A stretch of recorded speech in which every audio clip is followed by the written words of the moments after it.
Nagbabalik po muli ang inyong lingkod at nagbabalita ng mga balitang dapat nating malaman dito sa ating bansa. Ito ang Balitang Pambansa. Ating ngang matutunghayan sa channel nito kung ano ang nangyayari sa loob ng ating gobyerno at syempre tumutulong na rin sa ating mga mamamayan na malaman ang katotohanan dahil mayroon tayong karapatan na malaman ang tunay na nangyayari sa ating bansa. Ngunit bago natin panoorin ang balita, huwag niyo pong kakalimutan na mag-subscribe sa ating channel at pindutin ang notification bell para lagi kang maging updated sa ating mga bagong videos na ina-upload araw-araw. At sa ating mga solid viewers naman dyan ay maraming salamat naman po sa walang sawang pagsuporta. At syempre, huwag din pong kakalimutan mag-iwan ng like at i-share ang ating mga videos. At kung mayroon ka naman pang opinion, ang ating comment section ay bukas para sa inyong mga hinaing. Ito na nga mga kaibigan, ating panoorin ang buong video. Salamat po muli and God bless!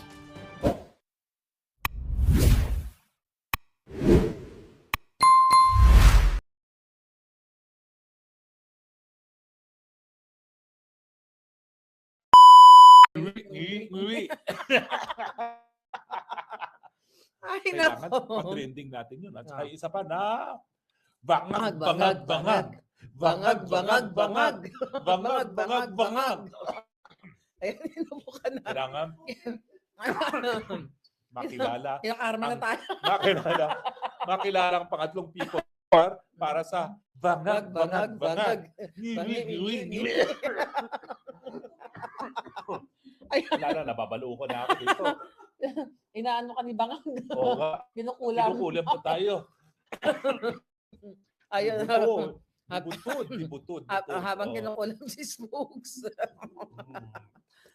Ay, nako. Pareho tayong kinukulam. Ngayon. Oo nga, pag-usapan natin yung naging briefing ni Inday Sara kanina. Ako nahabag ako doon, no? Kasi Nakakabag. parang nag-open up siya sa publiko na bagamat mas malungkot itong pangyayari na pag-aresto kay Tatay Yes. Digo, isang naging mabuting resulta ay nagkaroon siya ng relasyon sa kanyang Yung mga kapatid na kapatid, babae yeah. na si Veronica. Ibig sabihin, inaamin niya na bago napadala sa HEC, wala silang relasyon ni Veronica. Hindi ganun kaano. Oo, talaga sinabi niya talaga, finally, I have a relationship with my sister, no? So ako naman, talagang maybe God Maganda yun. works in In miraculous mysterious ways, ways, mysterious ways. No? Yeah. Na, sabi niya, hindi po pwede na hindi kayo buong bilang pamilya ano, at Oo. kinailangan na magkaroon ng ganitong mangyari para magkaroon ka ng relasyon sa mga kapatid mo. No? Yeah. At mukhang ang sabi nga nila ni Kitty naman kanina, nagkakaisa na yung buong pamilya. Alam Yeah. natin, alam mo naman, ito, Tatay Digong kasi, ang dami na kasing love to Kasi- his life. No? Ngayon, Kasi- all the Inamin loves naman of his niya yan. life Oo. ay nagkakaisa na ngayon. No? So wala nang hidwaan sa kanila, nagkakaisa sa suporta kay Tatay Digong. So sa akin, hindi naman dapat sinabi na ni BP Sara yun, pero nakikita mo na totoong-totoo si Inday Sara. Totoong-totoo siya. No, na talagang inamin niya na before itong trahedyang ito, meron talaga silang distance ni PRD. Yeah.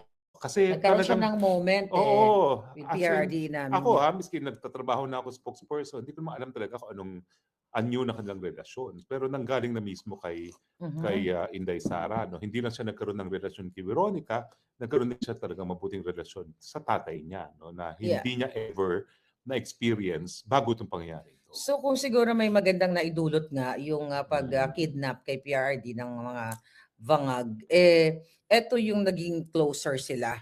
At not only that, yung mga Filipinos all over the world nag-gain ng friends, di ba? Oo. Yung community laging naging stronger, yung mga sama, nakikita mo naman kanina doon. Sa relation ng magkapatid, alam mo, mararamdaman mo kasi talagang up close kami ni Spokes, ano?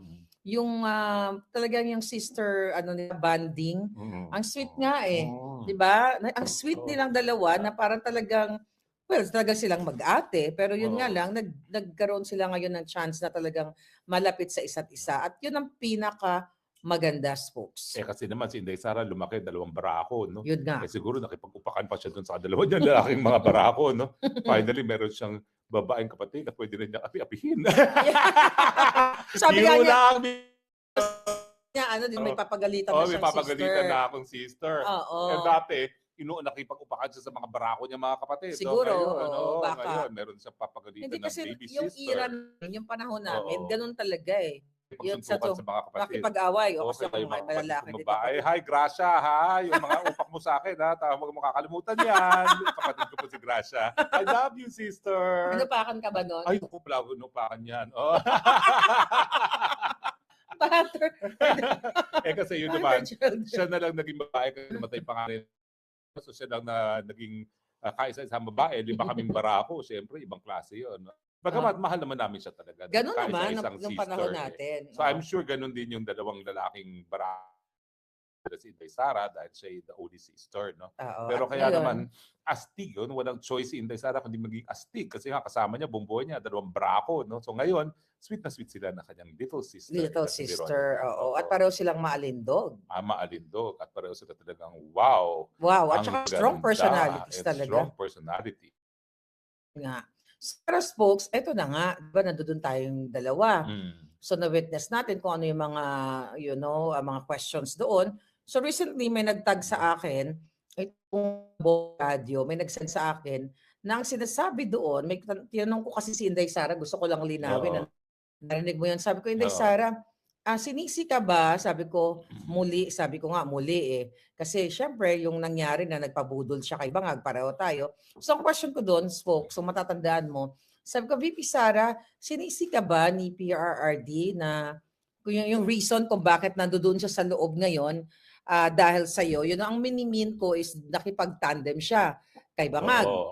Sinasabi naman nung Bombo Radyo, kayo Bombo Radyo, kaya kayo namumura ng Jutang Ginina. Kasi nagnanakaw na nga lang kayo ng clips, nagsisinungaling pa kayo. Ang sinasabi nyo na pinahiya ni Inday Sara o napahiya ang vlogger. Ano sa napahiya doon? Wala pong pahiya. Ang sabi talaga niya, ay wala namang gano'n, wala namang pagsisisi. In Yes. fact, sinasabi niya, make your own history. Yeah. Ako naman, dahil ako'y dalawa, alam ko ayaw na ayaw ni PRRD na makipag-partner siya tandem kay Marcos Jr., no? Pero ano magagawa niya? Talaga namang abogada yung kanyang anak, no? At saka astig din, no? Pag hindi pumayag yun sa hindi niya mapipilit, no?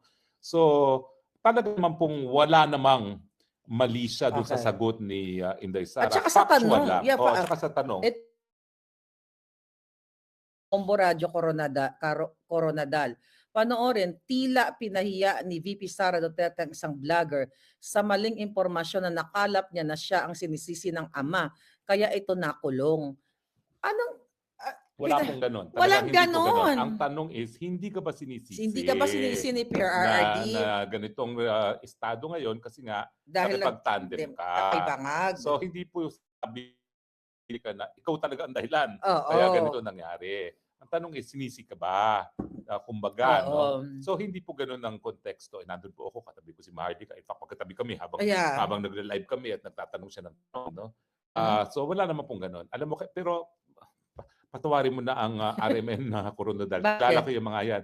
Yung Maguindanao Massacre, kakampi sa amin yan. Dahil yung pag-cover namin dun sa pagpatay ng 58 victims sa Maguindanao Massacre victims. No? Okay. So tingin ko, dahil nga wala silang reporter dito, baka mamaya nakuha lang nila sa secondary source at di napanood yung buong clip. So next time po, panoorin na lang natin yung buong clip. Wag ganon media. At saka sisingilin ko kayo, Bombo Radyo Coronadal, ng aking PR fee dahil talaga pinapakupa ko ang buwisit sa inyo ni Maharlika. Yeah. No, kasi kung nakita niyo naman, nakipag-friendship naman ako sa mga mainstream media dahil ako naman kasi hindi ko talaga sila itinuturing na kaaway personally. Yun nga lang, kapag may mga mali sila, talagang dapat nating boljakin. Nakita niyo naman si Maris Umali. Actually, meron pa tayong mga i-review doon na pag-us. Pero wag lang ngayon, kasi we have to verify. And, okay. Sinasabi ko, BFF na kami ni Marisa, wag tayong mga away or something. Candidly yun eh. I mean, yung iba kasi binibigyan ng twist. I was joking sa harap ng mga na talaga kami BFF na literal. Hindi ka kami nagte-text, hindi kami nag-uusap or something. Kaya lang yun yung initial reaction ko dahil nga gusto nating pahupain yung tension both parties. Kasi kung makikita mo yung spokes, di ba, yung iba nagagalit. Kinukuyog si Maris Umali. Kinukuyog siya talaga. Alam mo talagang si Maharlika gusto lang talagang kainisan ng taong bayan ang mainstream media. Totoo yun. Ginatungan pa niya, no? Pero hindi nahon tayo. And kung for views lang tayo, my God, marami, pwede tayong gumawa, ako personally, no? Kaya kong gumawa ng mga eksena doon. Pero hindi naman yun ang mission natin. Oo. There para kay Oo. PRRD. So again, Bombo Radio, dahil pinakiusap kayo ni Smokes Roque, hindi ko na kayo i-jutang ginin. Wag na. Tsaka Bombo Radio Coronadal yan. Hindi yan yung national. Hindi ba yan? Pero Bombo kanila Radio. din yan, di ba? Kanila rin, pero maliit na operasyon kung ikukumpara mo okay. sa mas malakihan. Pero supporter talaga ni PRRD ang Bombo Sige, Radio. patawad na lang. Kasi baguhin nyo na lang Mindanao yan. Network yan. Paki-edit lang yung sinabi nyo kasi hindi ganun ang nangyari. Hindi ganun ang nangyari. Tanong is, hindi ka ba sinisi? Hindi na sinabi na ikaw talaga ang dahilan. O, diba? Dapat ang tanong ko, VP Sara, kasi ikaw talaga yung dahilan. Kaya ganun. Hindi naman ganyan. So anyway, balik tayo, Spokes, no, sa mga pinag-usapan natin na kanina na mga nakakahabag na mga kwento ni Inday Sara. Ano yung ano sa'yo doon, tumatak sa mga sagot ni Inday? Yung pag-amin niya, na bago itong trahedyang to, wala siyang relasyon kay Veronica. So talagang, to me, akala ko naman dahil kahit paano, kahit ibang nanay, no, meron talaga silang relasyon. No? Pero mukhang ang pagdinig ko sa kanya is until nangyari ito, wala silang relasyon. At nagkaroon lang talaga ng baby sister nung nangyari ito at kailangan nilang magkaisa para sa kanyang ama. So sa akin, yung the fact that she opened up to the public tungkol dyan, yun yung touching Para kasing tinuring na niya yung bahagi na ng pamilya niya. At sabi kasi ko na, very personal yun. Very personal na yan. No? Kaya sabi ko, dapat talagang maging presidente ito. Kasi yung presidente ngayon, wala namang ginawa. Kundi,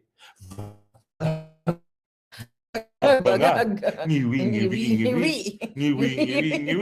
Oh, yeah. Yeah, pa-trending na yan. And also, alam mo, natuwa ako doon, yung unang salvo pa lang ng mga tanungan, no? Yung tungkol kay, yung sabi niya, tinanong natin kung ano yung nag-transpire sa loob. Sabi niya, ito lang yung boyfriend. Ito, tinatanong tungkol sa boyfriend niya. Tinatanong ko alam mo, si Inday Sara, very candid talaga.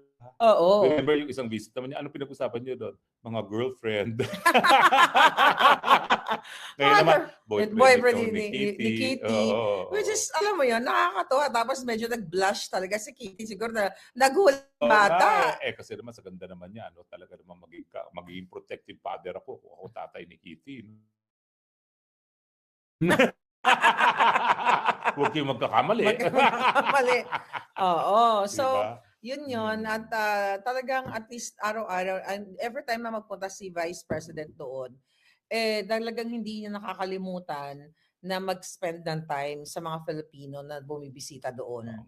Yun ang pinakamaganda sa kanya. Talagang kahit na nagmamadali na siya, may meeting na pansin kanina. May meeting siya ng 4:30. 5 na yun Pinagbigyan pa talaga niya. So, ano yung tinanong mo kanina na wala ako sa ano? May tinanong ka kanina sa kanya Sa amin na muna yun. Tsaka na tayo magkakaroon ng No, public yun. Yung public yun during the live. Yung dalawang lalaki, bibisita. Oo. Kasi, sabi ko, yung dalawang babae nagpapalitan. So, ang sabi naman ni Kitty, mag-ano sila, magre-relivyuhan. Kasi hindi po pwede na narito si Presidente sa dahig na walang next of kin, no? At dahil nga single ngayon ang ating presidente, no? Dahil single, dissolved yung marriage niya kay Ma'am Elizabeth at wala naman siya ibang pinakasalan. Ang talagang next of kin niya ay mga anak. Mga anak, no? Bagamat dito naman sa Netherlands, recognize din yung domestic partnership, no? Pero importante na hindi magkakaroon ng pagkakataon na walang anak kasama dito si PRRD. At so dapat may isa sa kanya. Nandiyan si Veronica ngayon, pwede na siyang bumalik at makipag-upakan naman dyan sa mga walang yung mga congressman na yan, no? Na isang i-impeach, no? Yeah. So, kaya nga sabi ko, alam mo ma'am, nung usap kami after a while, talaga ayaw makadagdag sa iyong mga problema dahil alam ko, dumaan ako sa mga pagsubok, pero yung mga pagsubok ko baliwala sa pagsubok mo. Mantakin mo, merong impeachment, merong disbarment na apat-apat, merong incitement to sedition, no? Pati yung asawa niya kakasuhan, yung kapatid niya kakasuhan, at ngayon yung tatay niya nasa kulungan. Ang dami-dami niyang ayusin bago pa umalis dahil siya talaga ang inaasahan ni PRRD na mag-ayos ng kanyang buhay, no? In fact, ang sinasabi niya, habang nandyan si Inday Sara ang bahala sa akin.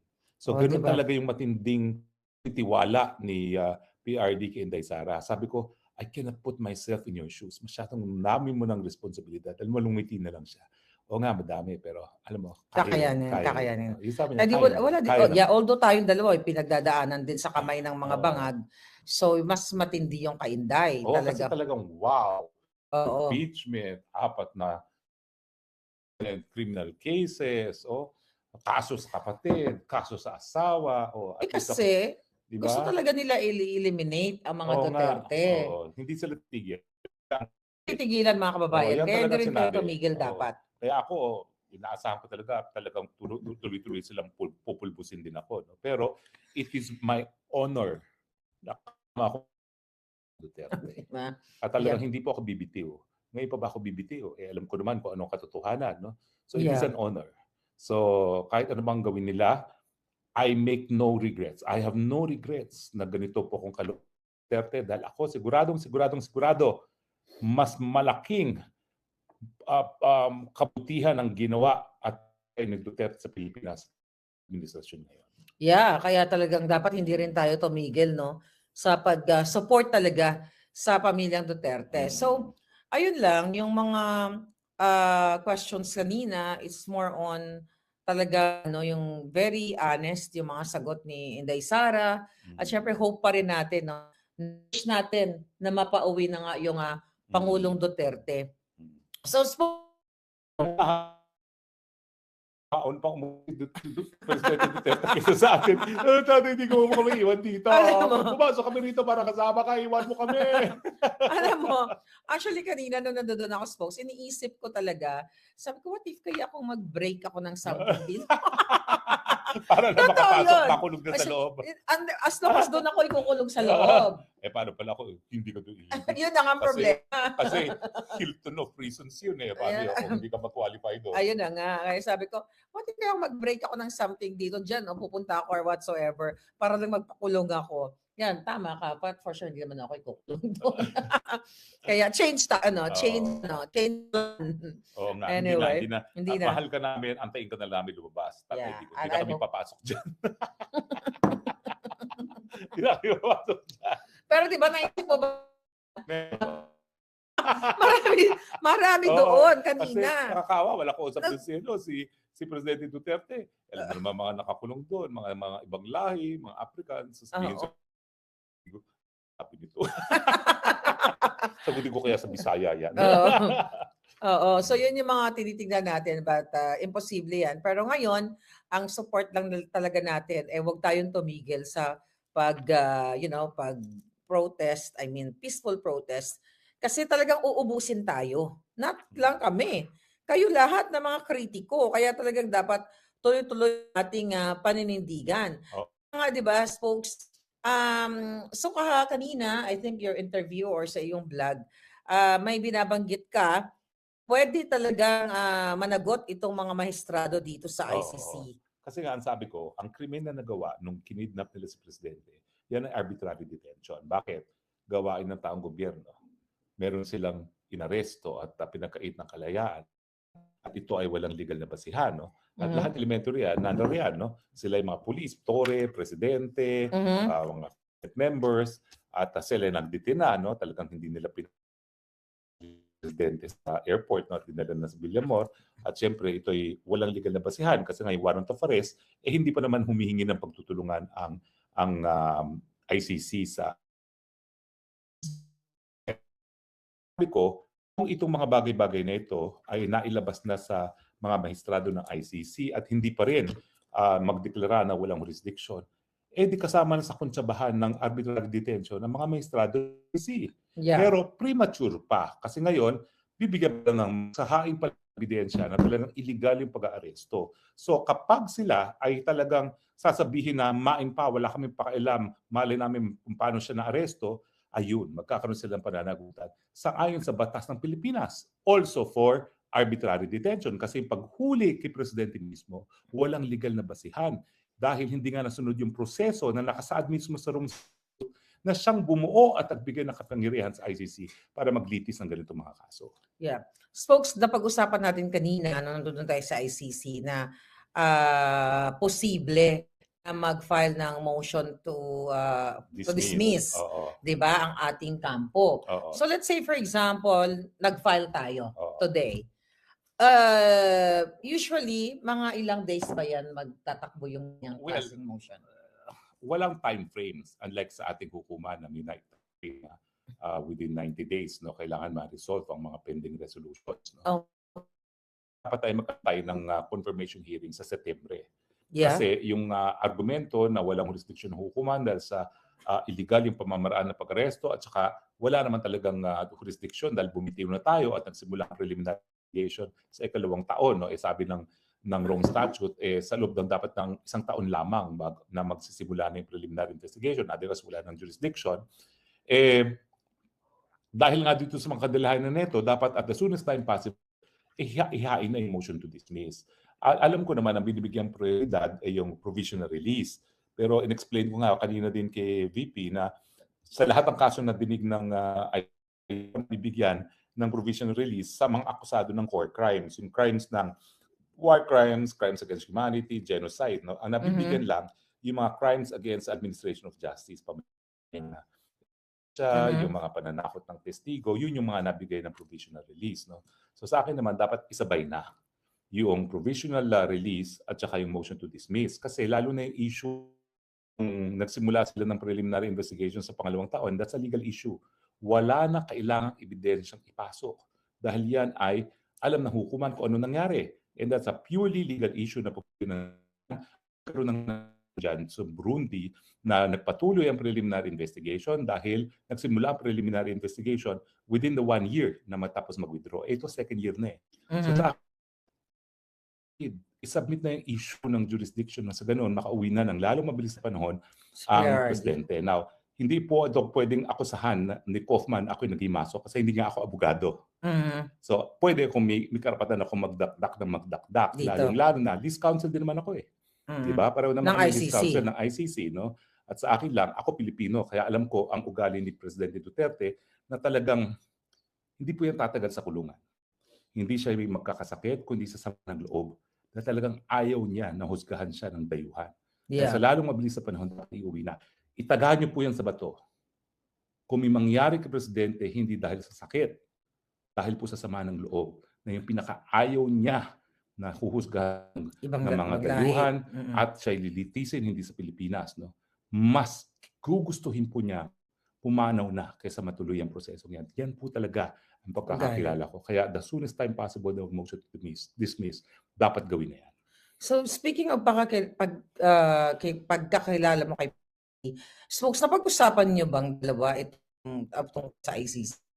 Local? Yes. Yeah. In fact, nagsimula po yan 2018. Kasi nagsimula naman lahat ito. May isang Harvard professor na nagsulat na dapat malitis si President. Karoon na ng tinatawag na preliminary examination. Yung preliminary examination, hindi pa yan stage ng hukuman. Kasi prosecutor lang involved dyan. No? At ako nga spokesperson doon,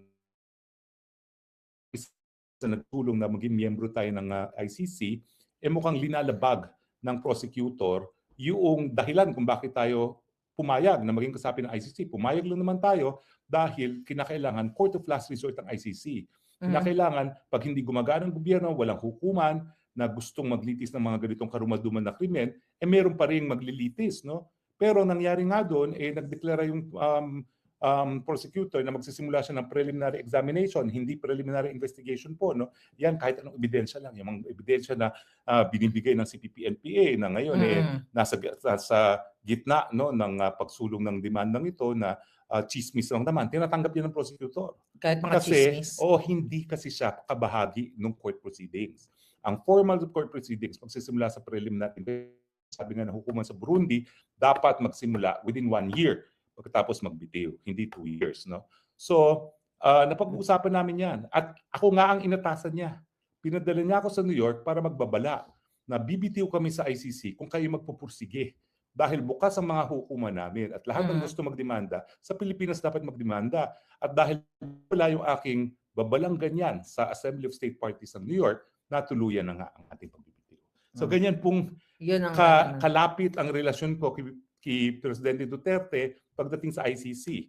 Ako po ang matindi ang paglabi para maging miyembro ng ICC, pero ako rin ang nagsabi na bibitiw kami dahil linalabag nyo yung basihan kung bakit kami pumayag na magkaroon ng jurisdiction ng ICC.